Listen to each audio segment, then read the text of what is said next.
Yeah, Fernando, I was wondering if you could tell us a little bit about this Texas defense. Obviously, they do a really good job at stopping the pass. A pretty good run stopping team too.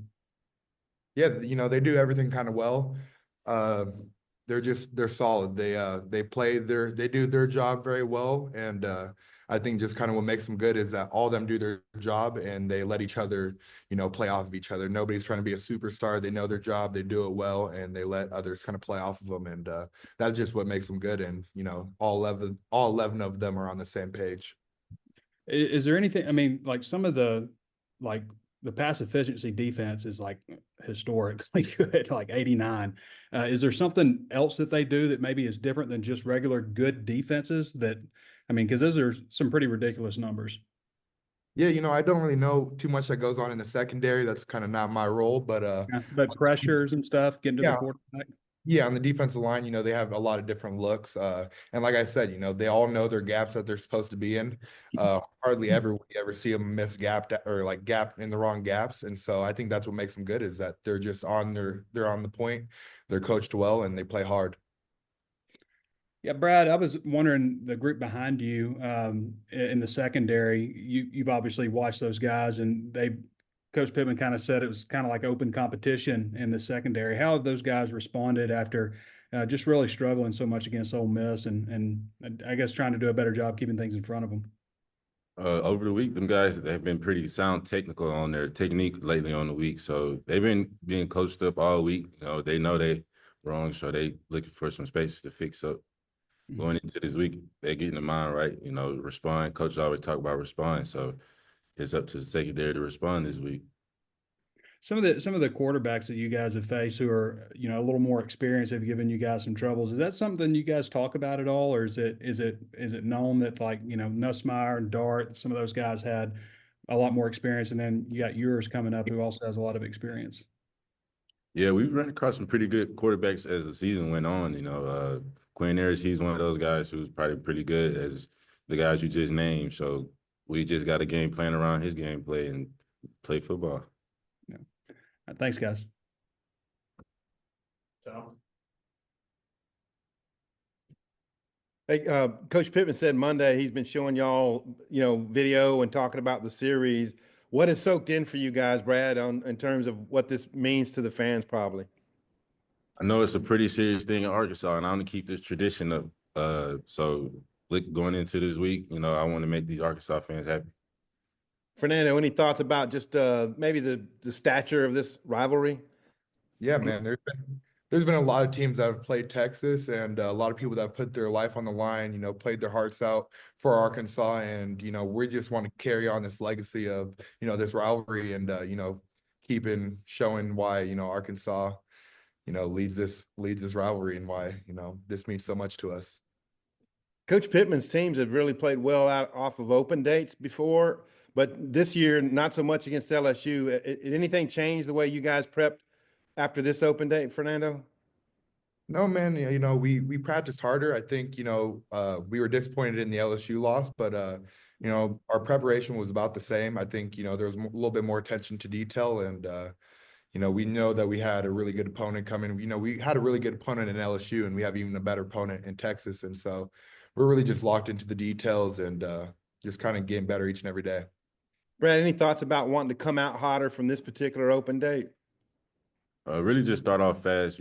That's something we have been, well, from last game, that's something we didn't do. So from this game, we preparing to start fast and finish strong.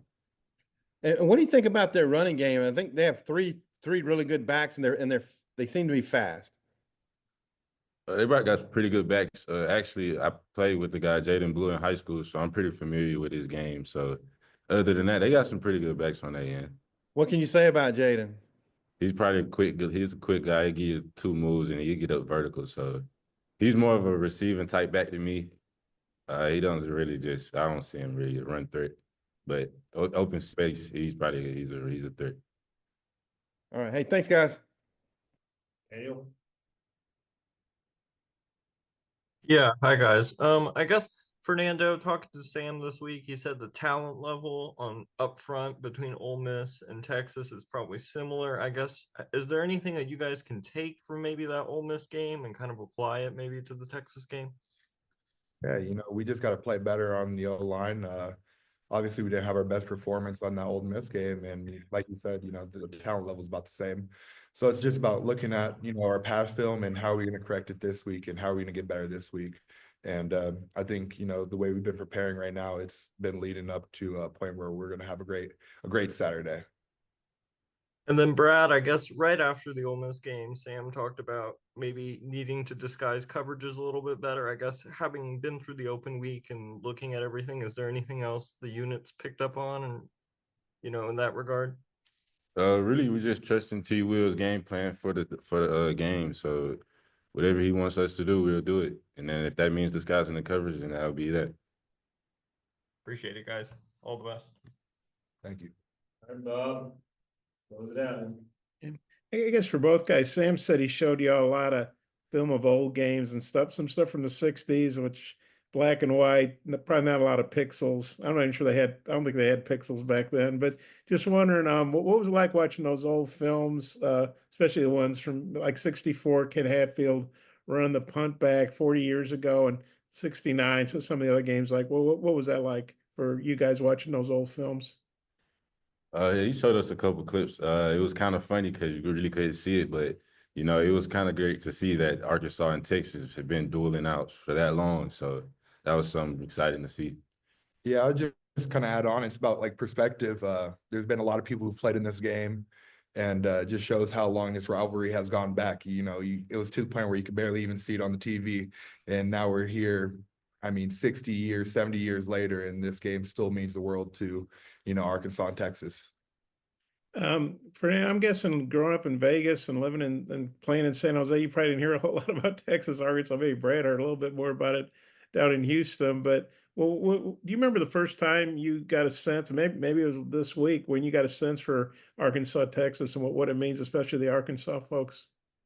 I think it was probably when I first saw that press conference. It was at the beginning of the year when the coach for Texas was like, talked about how Arkansas fans, love or hate Texas more than they love themselves. And that was when I first was like, wow, this is real. And so it was exciting. When I first heard that, I kind of put it into perspective. And then obviously we locked in on all the other games. And now we're here and, it feels real. You can feel the rivalry. And I'm excited to play in it and make history.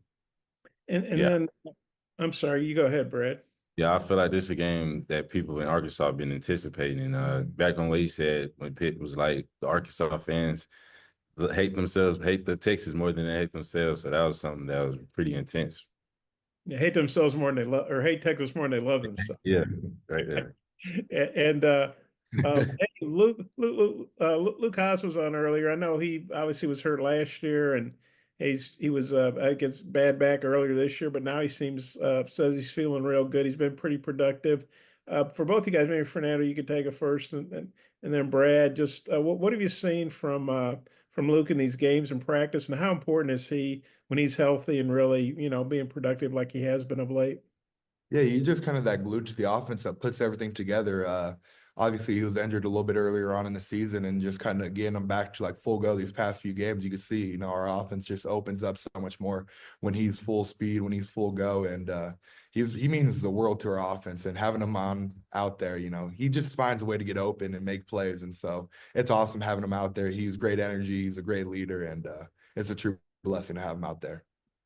Yeah, from what I've seen last year from Luke did, I got a glimpse of what he can do. So now that he's there for this year, he's pretty productive for our offense, and I'm glad he's on our team. Mm-hmm. Yeah, Brad, I don't know if you tried to cover him some in practice or gone against him as a blocker, but I mean, probably need to have a safety on him, I would think, or maybe that's not good enough either. But how tough do you think it is for a defender to cover Luke? And then how have you seen his blocking come along? He's a pretty well balanced tight end. He has a great route tree to him. Me and him, we go back at it forth at practice. Iron sharpens iron, and blocking wise, he stands his ground pretty good. I feel like the offense is using him well and putting him in the right positions to make plays.